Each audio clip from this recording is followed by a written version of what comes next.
from an alligator's mouth, as you see right there. I saw this on Twitter first thing this morning and thought we've got to show this tonight at 11 because wildlife cameras captured this whole thing. Take a look.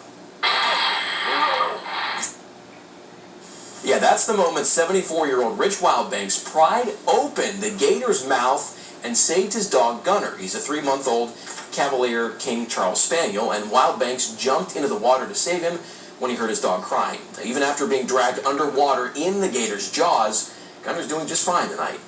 And they're like children to us. He had one little puncture wound. My hands were just chewed up. Yeah, you're right. If you're a dog owner, you get it. One of the family. Gunner's now a little hesitant getting near the water, and Rich says he's keeping him on a leash from now on. Hi again, everybody. It seems like they saved the best for last in the state football tournament this weekend. Coldwater chasing a 7th state title against a New Middletown Springfield team that lost to Anna in the championship game a year ago. Cavaliers didn't waste any time getting the lead 90 seconds into the game. Miles blasting game over the middle to Zach McKibben. Fingertip grab takes it in. The Cavaliers led by 7 at halftime. It was tied at 21 here in the third when blasting game breaks one off. The senior into the secondary, and they're not going to catch him.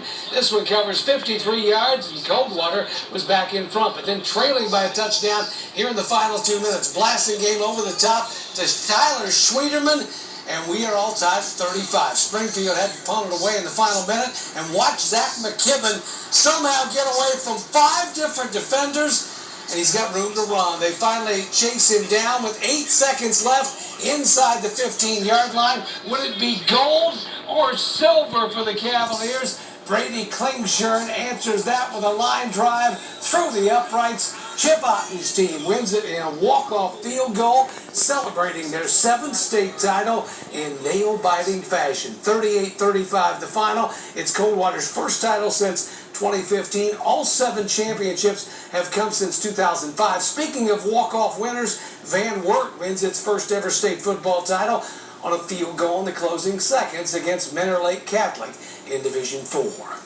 It's been a question for weeks now. Would Joe Burrow survive his first season as the Bengals quarterback? The answer finally came in Washington today, and it was not the news that Stripes fans were wanting to hear. Same day, the rookie finally hit his veteran receiver for a touchdown. A.J. Green dives in and then lets out some frustration. The Bengals up 9-7 at halftime, and then this. Burrow to throw as once again his pocket collapses. This time he can't afford a defender who was pushed into his leg, bending his knee so bad that CBS elected not to show the replay. Burrow has bounced back from plenty of hits this season, but not today. Carted off the field, later tweeted, "Can't get rid of me that easy. See you next year." Washington scores 13 unanswered points to win for the 3rd time in 10 tries this season. Will the Bengals get to a 3rd win? The second Ryan Finley era in as many years starts at home against the Giants. I think guys were a little shook, to be honest. But you know, we gotta roll. You know, we got the Giants next week, and we got a lot of games left in this season. Many that we feel like we can win. It's where we're at right now, and so again, we just got to handle the situation that's been dealt us, and make the most of it, and go get ready to win a game next week. It's been a month since Baker Mayfield threw a touchdown pass, but nobody is complaining since the Browns have won 2 in a row. That defense is so good. Even without Myles Garrett today, they dominated the Eagles. Sione Taki steps in front of the pass, and we're going to see it here shortly.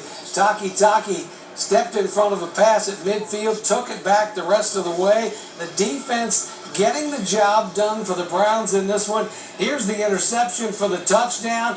Taki goes to the house with it. Mayfield didn't throw a touchdown in this one, but the running game once again did its job as the Browns on the scoreboard hold off the Eagles 22-17. The Eagles added a touchdown in the final minute to make it a lot closer than it really was. The Browns with back-to-back wins and now hit the road for back-to-back games next week in Jacksonville, then Tennessee in 2 weeks. The best game of the day was in Baltimore, where the Ravens blew a double-digit lead to Tennessee. The Titans taking a late lead when A.J. Brown simply would not be stopped, carrying would-be tacklers into the end zone. Baltimore kicked a field goal to send it to OT, but it ended right here. Derrick Henry off tackle, cutting back. This one goes 29 yards to the house for the game winner. Alabama is a unanimous #1 in college football this week. The top 8 teams haven't changed, including Ohio State at #3, Cincinnati at 7.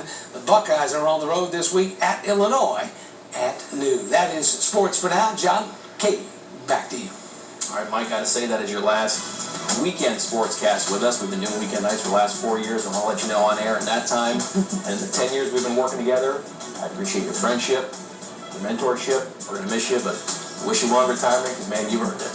Glad to be with you. Been a fun ride. We're going to miss you, Mike. The weekends are not going to be the same without you. All right, Thanks, back in.